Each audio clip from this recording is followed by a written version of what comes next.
Here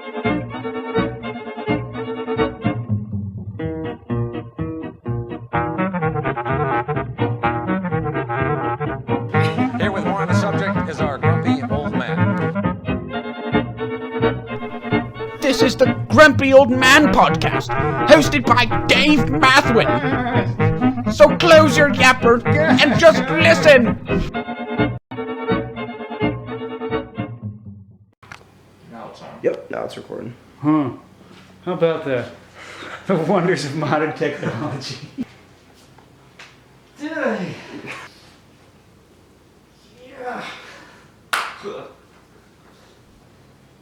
Hello, everybody. Welcome back to another episode, another in-person episode. Thanks so much, Jack.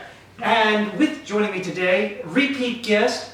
You know him, you love him, Mr. Zach Rallo. Zach, welcome to the Grumpy Old Man. Thank you. I'm excited to be back. Absolutely. I'm excited to be in person. Absolutely. Seeing your, ugly mug. Hey, well, it You're is. a grumpy old man. I know. I do try. Yeah. It is early morning still. We are on break. Speaking of break, has it been a good break for you, more or less? Yeah, until someone dragged me out of bed at like 8:30 to come shoot a podcast. I know. A podcast that like 30 people are going to see. Uh-huh. I've had an interesting break in that, wait for it, I went shoe shopping. Oh no. Well, This is a bad thing, right? I know, I hate it, but, I mean, like, shoes, like, ugh, right? But I needed some shoes for work. But I gotta tell you, Zach, I'll call you Zach. Okay. Gotta tell you, Zach, I discovered that shoe shopping can be made easy and affordable at Ross, where I can dress for less. It sounds like it's in the motto. I know. It was amazing. You walk in, you walk out. It's right there. Cheap shoes. I mean, before I used to try and buy my shoes at Goodwill because I hate buying new shoes. They're so expensive. But then, of course, my Goodwill, that's just kind of... Anyway, introducing, ladies and gentlemen, Ross, our latest sponsor of the Grumpy Old Man. Ross, where you can dress for less. Check them out. Ross, come on, hit me up with some dollars. I'll work cheap. No, my son AJ included me in on Ross. Go to Ross, Dad. It's like, department store? Do you get like the jelly legs whenever you walk into like a department store? Yeah, I don't. The rubbery? Yes, right. I don't go in them. I can't remember the last time. Yes, even if I were to walk into like a J.C. Penney or a Marshall's even, I tend to get this, the wave hits you, it kind of, it's like in The Princess Bride, the guy sucking life out of your body. Yeah, it's like the waves of perfume are hitting you. It's like, Right. Kind of almost like a craft store. Yeah. That was the worst thing when growing up, going on my errands with my mom, was never good, but would become like an epic disaster if she took me into a craft store. The smell of cinnamon and potpourri. Yeah, oh gosh. Yeah, you walk by that aisle with like the random balls of cinnamon. I was like, what? Where are we? Are we all old ladies? Oh, I know. No, I think some might say that if that was the worst experience of my childhood, that I've probably led a pretty good life. We have not suffered. And we have not suffered. Still, though, it is pretty bad to have to be taken into a craft store. Yeah. With your mom, no less. With your mom. Yeah. Absolutely. Well, Zach, it's been great to have you. Thanks for joining us. I'm ahead of Remember, ladies and gentlemen, this episode of the Grumpy Old Man has been sponsored by Ross, where you can dress for less. All right, actually, we are here today to discuss the idea of nationalism, patriotism, the role of nations in the life of the Christian. And now, students of ours will know that we are, we have our debates, and we usually are on different sides of issues. Well, perhaps not as much as some might think, but but we enjoy hashing things out. So it was great for you to stop by, and hopefully people will enjoy our discussion. Right. So I think the topic is an interesting one, as and perhaps somewhat appropriate, as people, with the political polarization, some of the uncertainties. What's up with our country? What does it mean to be our country? But rather than talk America specifically, although we can get into that, we're here today primarily to talk about the role of nations and nation states and how Christians should relate to nation states. Is that a fair? Absolutely, yeah, that sounds great. Okay, well, Zach, why don't you begin? What is your basic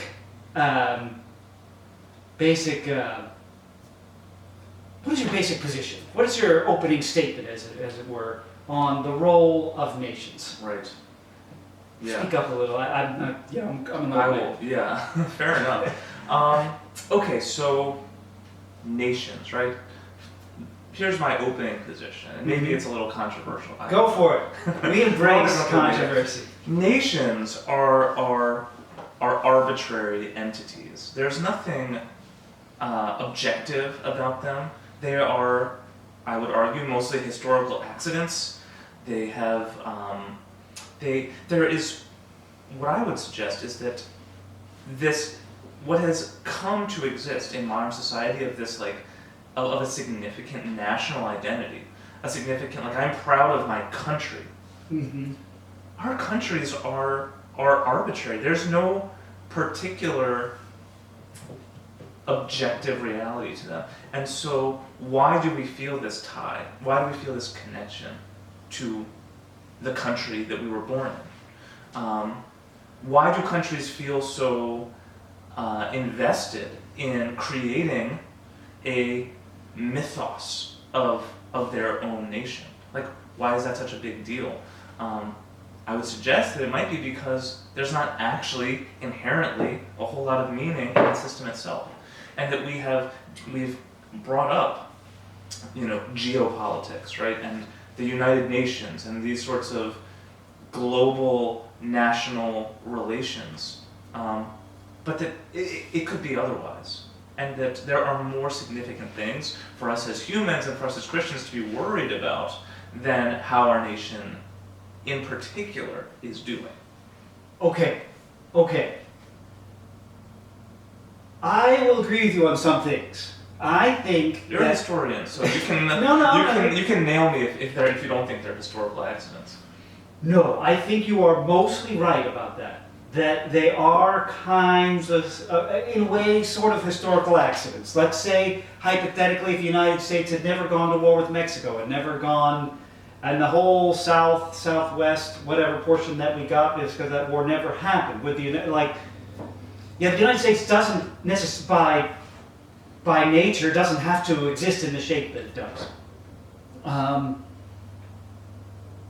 I would agree that nations have more artificiality to them than even, somewhat controversial statement, than even the idea of empires. That empires, in a sense, even they make kind of more sense, in a word, if that's the right word. And would you say that, let me throw this back at you, kind of agreeing and sort of pressing the point, would you say that in many ways a lot of the neighborhoods or even streets that we live on have a kind of artificiality to them? Neighborhoods and streets absolutely have an artificiality to them, right? You have a civil engineer and he says, oh, there's some weird big rock here, we're not gonna have the street keep going, or whatever. But I would say that there is not as much artificiality in them, because when you look at your neighborhood and you look at your street, these are people that you can go and speak to. Yeah. This is someone I can go shake their hand. I can go shake my neighbor's hand. I can ask them what's going on in their lives. I can try to build a relationship with them that's based on truth, that's based on a knowledge of who they are and what their situation is. Whereas, what do I share in common with someone who lives in Beverly Hills? And what does someone who lives in the, I don't know, X region of, in the Lake District of England have in common with a London, Right. cosmopolitan? Right. Yes. Yeah, and I would even say, like, there's a kind of artificiality in neighborhoods, not just in, like, well, here's a neighborhood because some civil engineer said so, but the people that live in the neighborhood are generally, I mean, they're transient, they come and go. Most people aren't attached to their particular street, right, or even their particular place. Right. That's true. So, but here's where I would rebound on that. Since most everything is artificial, it's not just nations that are artificial. Yeah. In some ways, like states are artificial. So too is almost are most modern kinds of communities, but that doesn't mean that they don't serve a good purpose in some ways. Now, they can serve a bad purpose. Sure. But for example, you said, what does a Lake District Londoner have in common with a cosmopolitan Londoner? And maybe not much, but should perhaps a community? I mean, isn't that a community should have parts of it that are? Shouldn't it have kind of both? Right? Shouldn't it kind of have, like, we could say, like, even like if we're going to say a community of just ourselves, but we ourselves are not perfectly, quote, consistent or uniform beings. There might be somewhat, even contradictions within our own personalities. So wouldn't there be natural that there be some kind of contradictions in families? Even families are natural, like social organizations. What would you say to that? That's a good point. I think you're right. Like, I don't think that would makes a nation necessarily its prime artificiality doesn't come from the fact that you have differences of people within it, because there are different, as you said, there's a difference of people with. Being a student of Atlantis Academy is not vacuous in a way that being a member of, Grace Presbyterian Church is not vacuous. And I think that might be, I know that people might be thinking, like, what? No, being an American is like but I wonder, like, no, is it actually just a little bit empty? Okay, and here I'll agree with you at least in part, and this is why I say, like, even empires, though not, I'm sure, like, not anybody's particularly favorite, kind of political social organization. Even at least the old concept of empire had slightly less artificiality because you could back it all the way up, and there was at least a person, a king, who, at least in some theory, kind of ordered the political space around him, and at least in theory, you did have some connection to him, however tenuous it might have been. Go ahead. And isn't it true that, correct me if I'm wrong, isn't it true that they would make very intentional choices in the currency? I think of the Roman Empire particularly. Did the currency always have to be, did it always have to be the face of the current emperor? Right. Whereas I think about America, right, and it's never the current king, president, whatever, it's these past figures. Sure. Who have been accorded some kind of mythical status. Correct. Yeah, and so, I do think it is interesting to think about what it is. America is a little bit weird among all the other weirdness of nations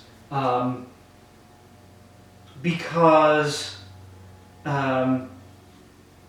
Japan, has a kind of shared culture. France seems to have a kind of there does seem to be something definite about being French in some way, shape, or form. American has a lot of connotations. Does it have a core connotation? I mean, that's a really good question. And thus, without that, we're left to Right. Our allegiance becomes more abstract, more, do you use the word tenuous or? Tenuous, vacuous. Vacuous, yeah, more like related to particular principles. But it's at those abstractions that can be kind of get a lot of different interpretations. That can zig and zag, which is why you can have I suppose, the guy in the big loud pickup truck with the big American flag driving down the street, and the Manhattan socialite driving Ubering with his latte to Yes. somewhere. Like, can both claim to be American. So is that a bad thing? Well, so here's the thing, right? I think it's so interesting because if you asked the pickup truck driver with his American flag hanging out the back what it means to be American, Mm-hmm. and you asked the New York latte drinker what it means to be American, I suspect that you would get two radically different answers. That they might not even agree on what it means to be American, because it seems possibly that you have a certain segment of the population that have all told themselves this is what it means to be an American. Freedom to do what I want, individual liberty. And you have another set of Americans who have said something else means what it is to be an American, Mm-hmm. which is care for certain groups and doing what is best and lifting up the downtrodden Mm-hmm. and things like that. And those are two visions that are different. And people are having conversations past one another rather than in the same space of like Americanism. Right. Okay. Yes. So does that mean then, though? So now we're talking kind of particularly about America. Yeah. That's all right. So are you saying then that? Well, maybe to challenge that, you could say, sure, they have some different visions, but that's in part what makes this country great. That we have to find a way to connect those two different people, the pickup driver, the Manhattan guy. They have to find a way to meet, and that kind of exercise politically, even if it's not social, at least it is somewhat political.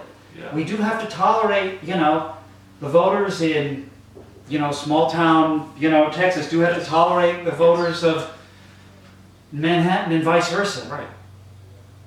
That's do. not a good thing? They do, yeah, but why is that? Like, why are we just assuming that that's a good thing? Okay, and, so and then more importantly, why are we assuming that it's something that Christians particularly should be really, really concerned about? Okay. All right. So I guess your first thing. Is it a good thing? Should America separate into more homogeneous geographical and political groups? I mean, wouldn't people like that more? And wouldn't it be more reflective of the actual reality of our situation, of our communities? Because, It would be more natural, in other it words? would be more natural. You look at the election coverage, right, and it's more, when I was watching it, it's like you have a certain county, and it's like 90% one way, and you have a city, and it's like 90% one way, and it's like, well, we have almost already done this, Mhm. right? We know statistically America is separating into urban and rural. Mhm. I mean, So, yeah. Right, so you think, well, all right, so I agree that communities, so we agree that America is a kind of abstraction, and that does produce certain kinds of problems, Right.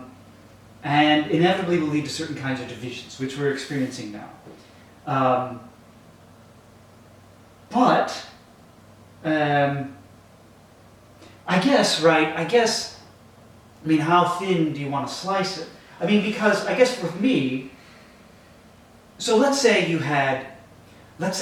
we separated by counties, and like you say, counties tend to vote in a kind of, not always, but can tend to vote in like a 70-30, 80-20 kind of way, right? But what about the 20% minority there? Are you going to separate again? Right. Are you gonna, are you gonna take the scalpel knife or whatever and kind of cut out this house and that house? Right.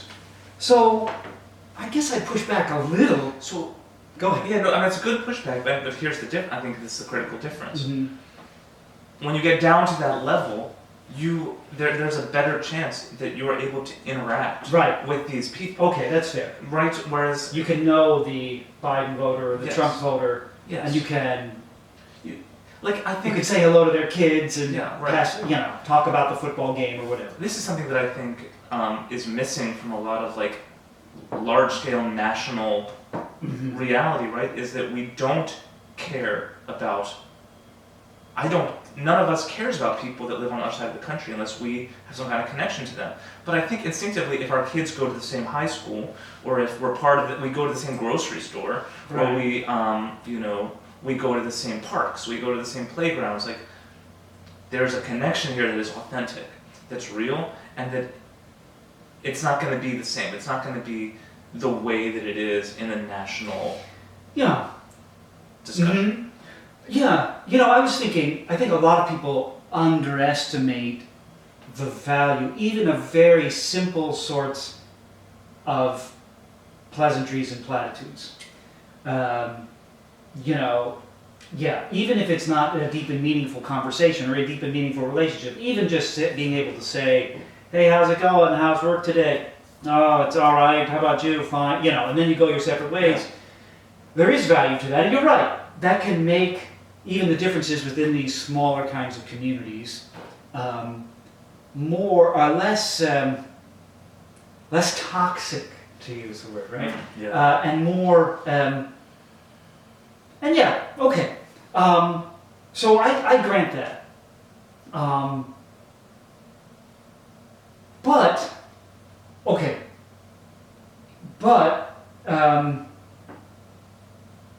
we did scale up. This is what we have. Right.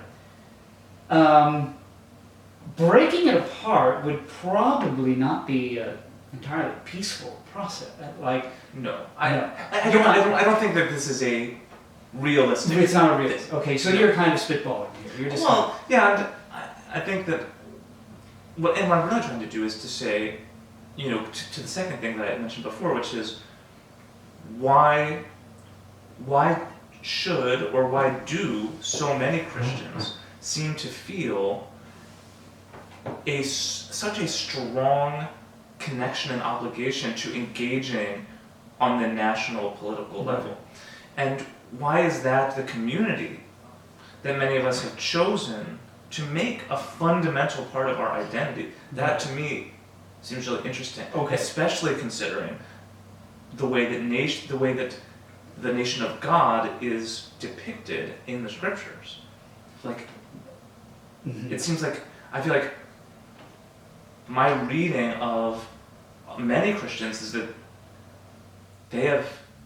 we have eliminated the correct conception of nationhood that is portrayed in the scriptures for this vacuous, empty concept, which does not actually bring about any good or any kind of positive community building, nation building.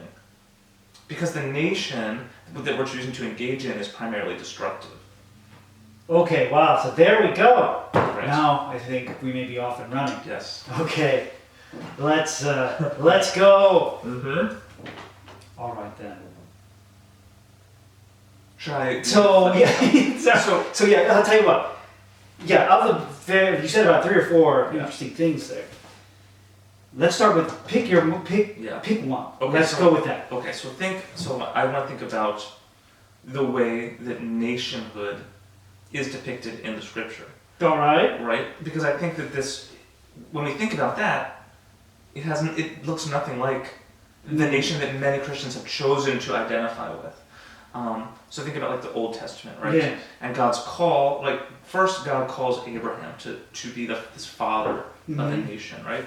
And this nation is united primarily in terms of 2 things. The first is ethnicity. That's not its fundamental identity, as we see throughout the Old Testament. God brings non-Jews, non-Abraham descendants into the kingdom. Right from the very start. Right from the very start, absolutely. And they're critical. These are sort of a critical theme in the Old Testament. What it is primarily united by are traditions, rituals, liturgies, and a common understanding of religion. Okay, yes. Okay, so there you are correct. And you won't just have to go to the nation of Israel. You can go to Egypt, Babylon, Exactly, right. Assyria, wherever you want to go. There is, yes. And people, right. Okay, so here, I sort of, all right, I agree in part. I think one of the problems we have with our politics today is that inevitably politics has to be invested with a kind of sacrality or sacredness or whatever. It's just inevitable that it has to be that way, I think, in certain respects. But Okay. But that makes perfect sense of what you're doing in Egypt or Babylon or Israel. Right. Even like Republican Rome, from which we borrowed so many of our institutions, like a lot of those offices had, taking them, there was a strong religious nature, even to some of the more overtly political offices, even in Republican Rome. That's something I don't think our founders understood at all. They borrowed, I think, the kind of structure, Right. which, I think has a lot to commend it, but missed a lot of the religious overtones, undertones. Okay. So I think one of our problems is that politics inevitably has this kind of sacrality. Is that a word? Yes. Sacrality word? Yeah. Okay, good. Sacrality to it. But we know we shouldn't really be doing that. And hence we elevate certain things, right? These figures assume a kind of, well, like for some people, President Obama certainly had that. For some people, President Reagan certainly has this. For some people, Trump certainly has this. Right, we're stuck. Right. But see, I might argue that that's actually a problem. That's actually a really bad thing. It's actually really, really bad that Reagan has a sacrality to him, or that Obama has. That's actually quite bad, because the sacrality of our culture is being, and Christians potentially play an oversized role in this, in imputing Right. sacrality to areas of life to which they do not appertain. Okay, so, I guess again I sort of agree. Yes, I think in some way, but I think since every culture has done this in some way, shape, or form with their leaders, it's almost like, is that just a byproduct of the fall? Okay, I don't think so. I think it's part of who we are as human beings.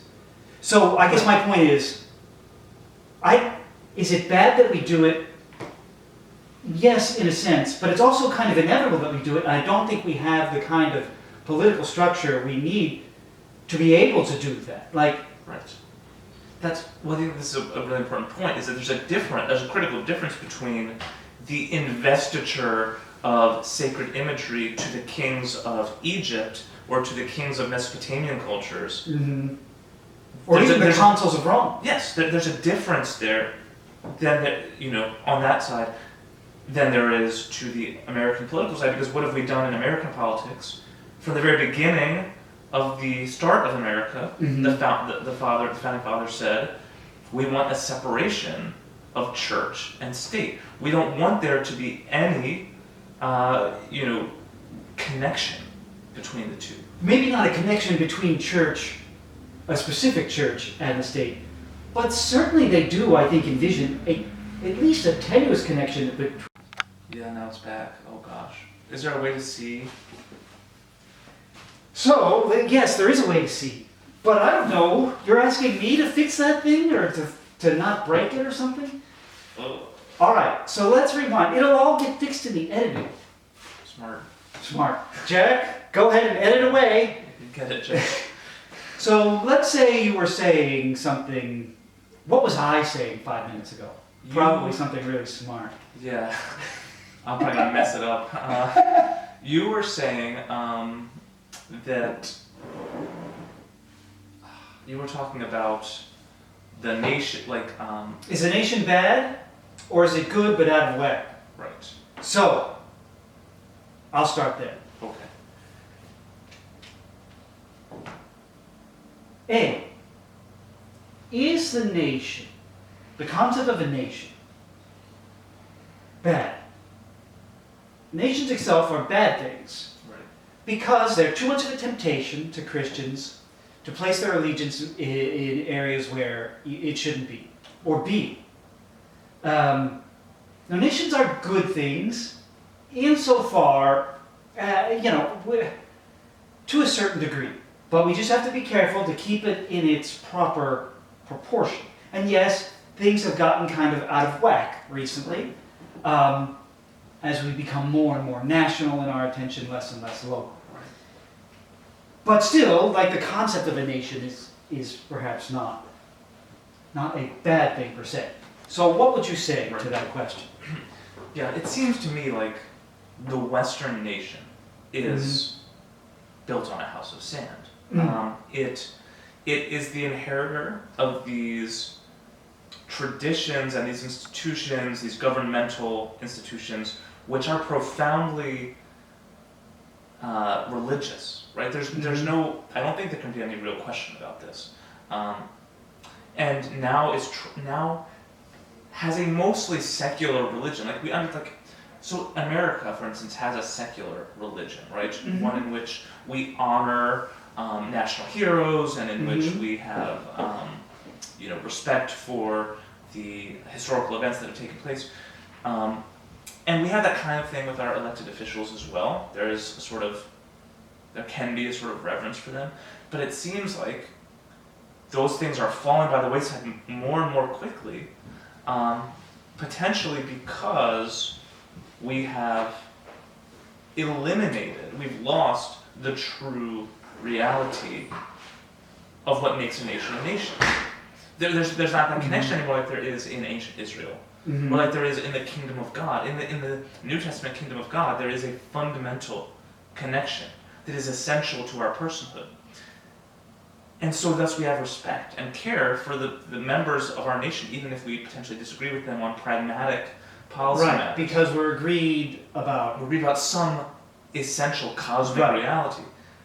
The trucker with his pickup truck and his America flag, and the New York latte drinker, do they agree on any cosmic reality, even though they're both Americans? Right, so you're saying the problem with a modern nation state is that we essentially shoehorn people into having to make fundamental commitments for unity that shouldn't be fundamental commitments in the first place, and really can't be fundamental commitments.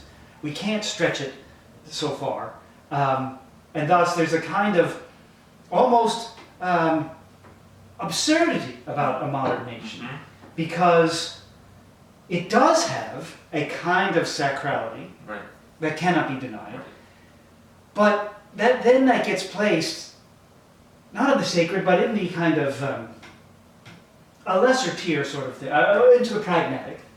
And the pragmatic isn't supposed to be sacred, and so you've got all this mixed up together.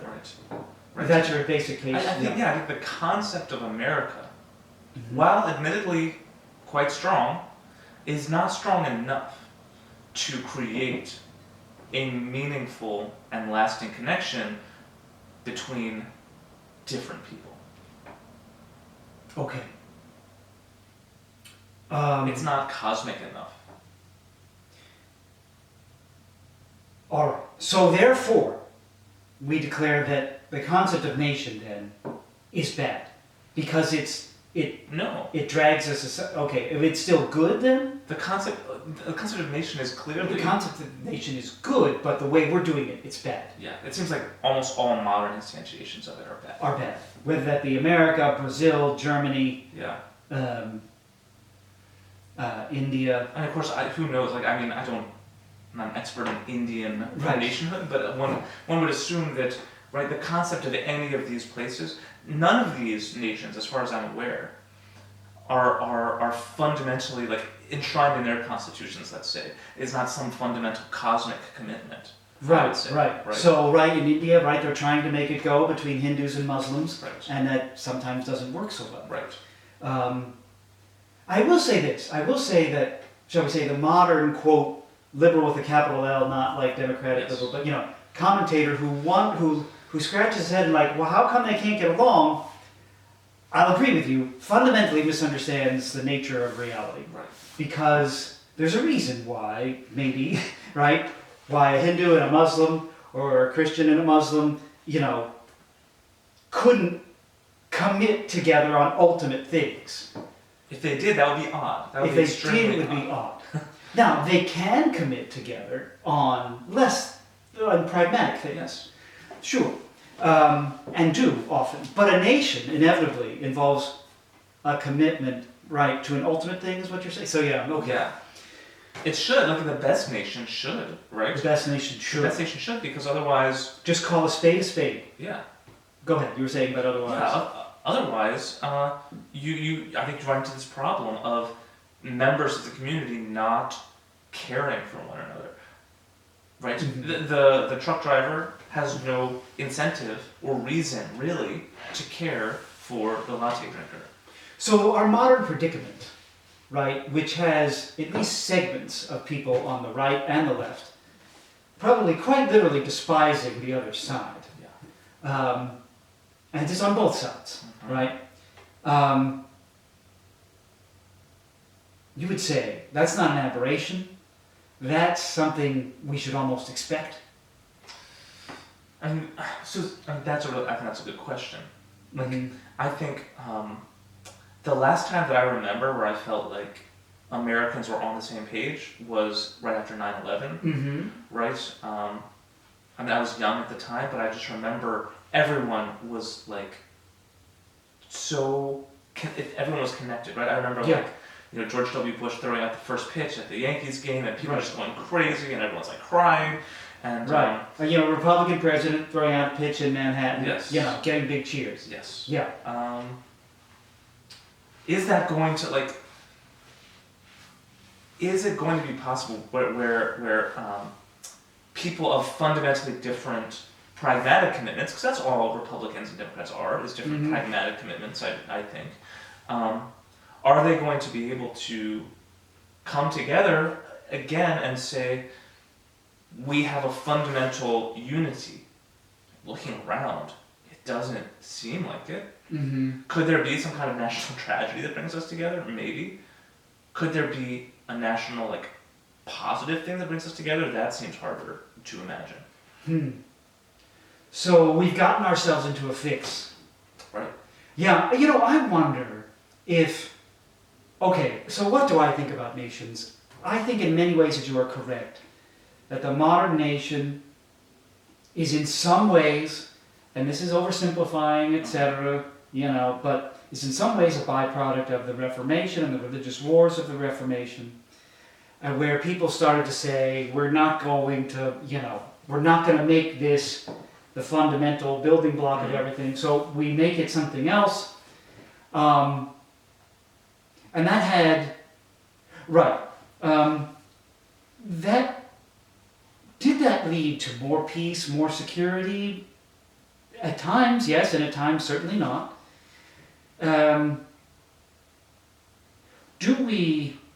But would I say that the concept of a nation is bad? I guess what I would say is, we have to have some kind of organized political communities. This is what we have. I wouldn't want to change it. If I could wave a magic wand and change it, I would. But if we're here now, shouldn't we, it seems to me in some way, shape, or form, we have to accept what we have, Sure. work with what we have, and should we then try to build some kind of bridges between the Manhattan guy and the pickup guy? Absolutely we should. Okay. Absolutely we should. And there's one way to do it. Okay, which is? Which is to bring them together under the same cosmic identifier The as cosmic a child of God. So you're basically saying nations, modern nations, the problem with them is they can't scale up to the ultimate. No. And so they're left, this is something that, something that Jonathan Pajot has talked a lot about in his Symbolic World podcast.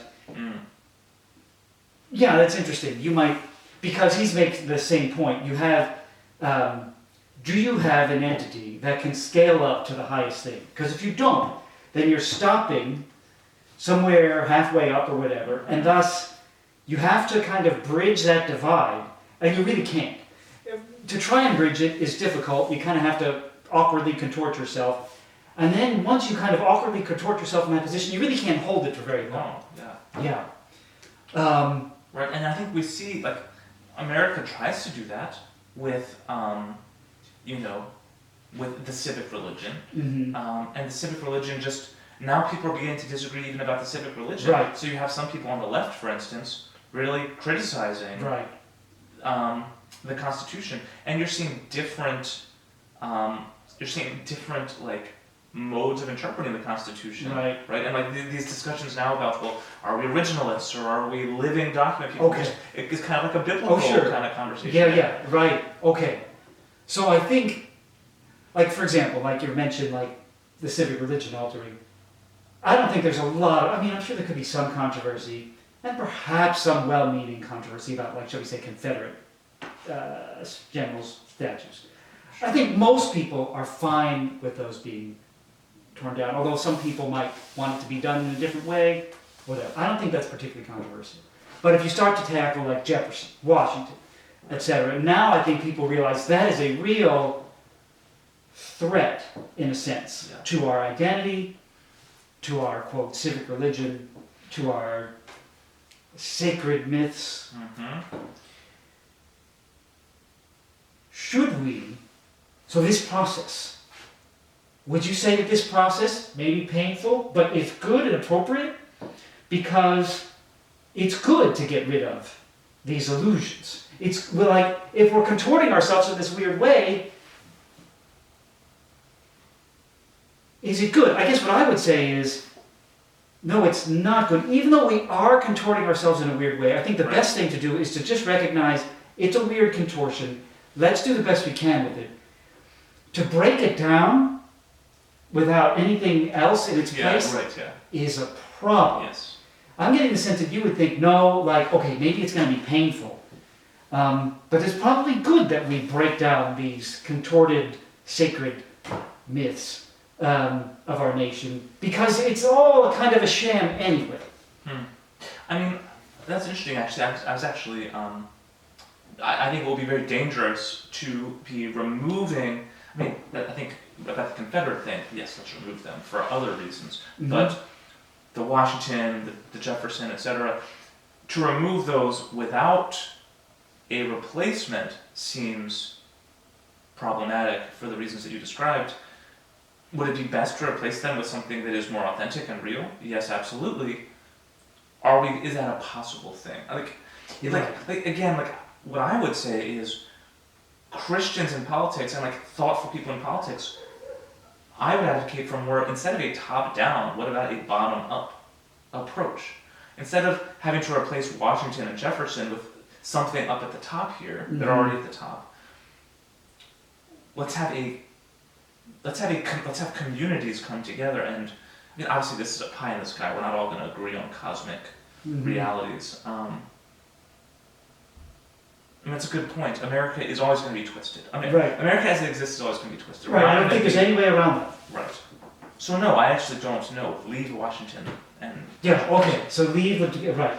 I think. But interestingly though, I don't know if you went in and looked at the election results in Virginia and all these different counties. Right. Many counties down in the South voted to keep Confederate statues. Yeah, that's interesting. In their courthouses. Well, that's a different issue. I mean, I think that's a different issue, but there could be different reasons for that. Like, sometimes people get their dander up just because, like, no one's going to tell me what to do. Like, or don't mess with a family issue or a problem. Like, quote, like, we can make our own decisions. I don't know. Yeah. I don't know. Do I? So I don't know what I think about. I mean, like, I know what I think about the statues. I don't know what I think about. I mean, should somebody who doesn't live there force them to come down? Right. What do you think? Well, I mean, that's an interesting point. I mean, these were resolutions that I believe were brought by the, the county board of supervisors or whatever. That's a good question. Yeah, right. Like, I mean, because that gets to your it's position like scale, right? Yeah. Local right, exactly. versus. I mean, I think that's something, right, that we have to be willing to work to go your way, and I think it's a great way to go. But to go your way, I think would mean you have to tolerate.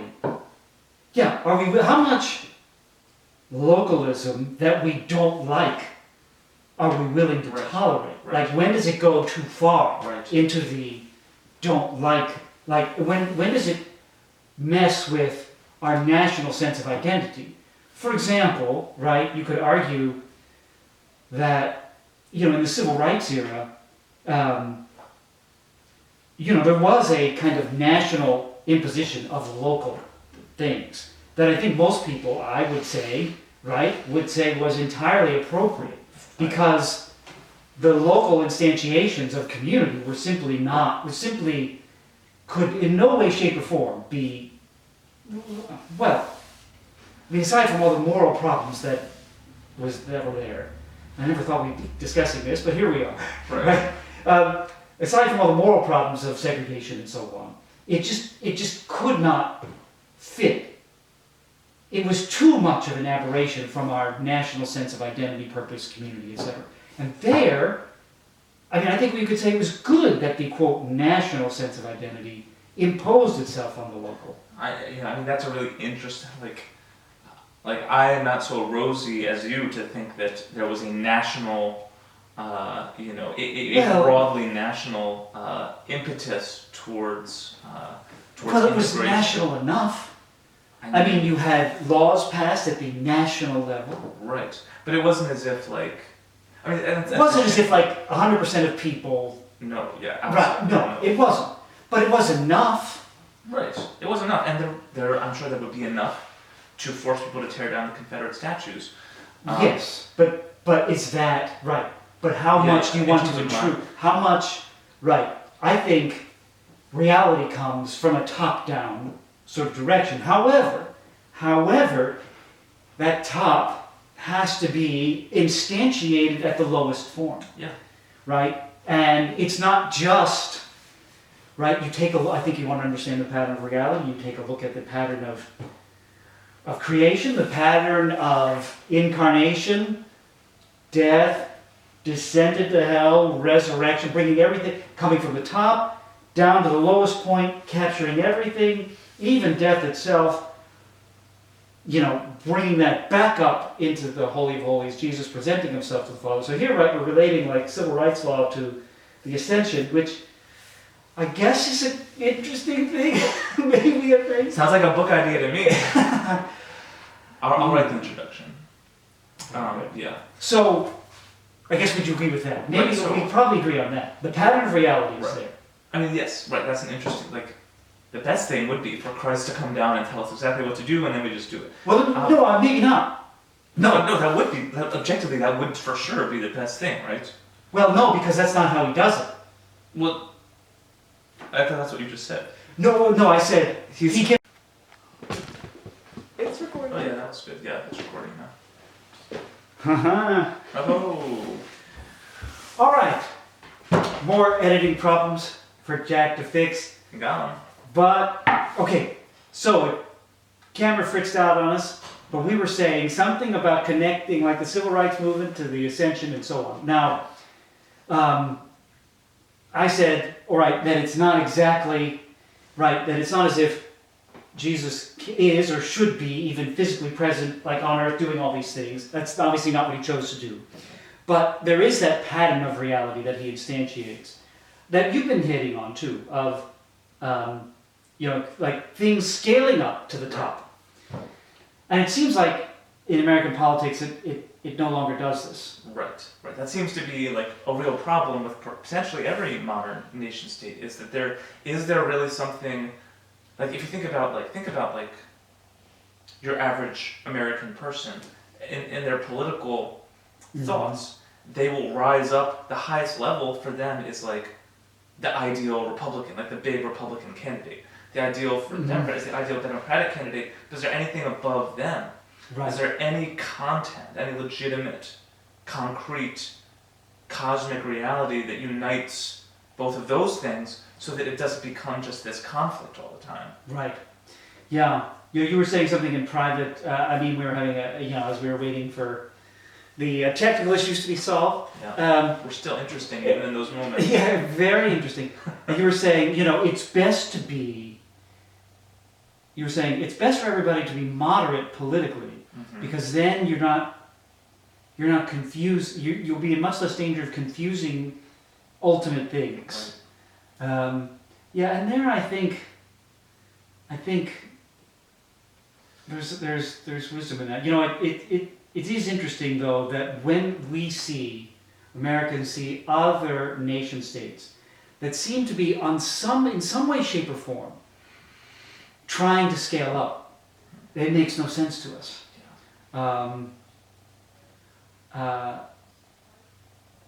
Right, but I would say, yes, some of us, I think, are trying to scale up with our politics on both sides, and I think we can agree that is a big mistake. Right. So, moving forward, Mr. Rallo, if you could wave a magic wand, what would your prescription be for these United States? That's a good question. I don't know if I get paid enough money to really figure that out, but I think the best thing is, can we remind ourselves that we belong to something more significant than the political realm? Mm-hmm. Can we really authentically remember, it ultimately doesn't matter. Politics has its place, and it is a pragmatic reality within our artificial nation, but it is not the defining piece of my identity, and I'm not less of a person, and my identity is not threatened if my candidate doesn't win, or if my party's not in power, right? Because I think a lot of Christians, you go on Facebook, it's a scary, scary world out there, where they seem truly scared for their identity, and that in ways that don't comport with reality. Right. Right? In ways that certainly don't comport with the ultimate cosmic reality to which we are a part. Yes. If I had a magic wand, I think I would. Yeah, I think my prescription would be pretty similar. I think it wouldn't be to not be thankful or not necessarily participate in the kind of national consciousness, because I do think that there is still, it is a thing, and we shouldn't ignore it. But yes, to try and find perspective, right, is, I think, really crucial. So with my seventh graders, we're reading A Christmas Carol. Yes. And the Ghost of Christmas Present has this magical I think it's a chicken leg or something that he waves over people as they're going around, that just makes them sort of jolly and remember that their little conflicts they're having are not that big a deal. Right. That's what we really need. We need a magic chicken leg. Just to wave around and be like, bro, it's not that big of a deal. The Ghost of Christmas Present. He knows what's up. He knows what's up. Yeah. All right. Well, Mr. Rallo, thanks so much for joining us. Thanks for your thoughts. Yeah. This was a fun discussion. Might I remind our viewers that The Grumpy Old Man is sponsored by Ross, where you can dress for less. And Ross, come on. Come on with the dollars. All right. Mr. Rallo, see you later. Thank you. Ladies and gentlemen, thank you for joining us for this episode. I appreciate it. We'll see you again some other time. Bye. Bye-bye. Thank you for listening to the Grumpy Old Man podcast. Be sure to come back for more episodes and to check out his companion blog, astickthemud.com. Good job, team. Yes. Very good job. We got it done. Well, maybe. Wait, no. All right, here we go.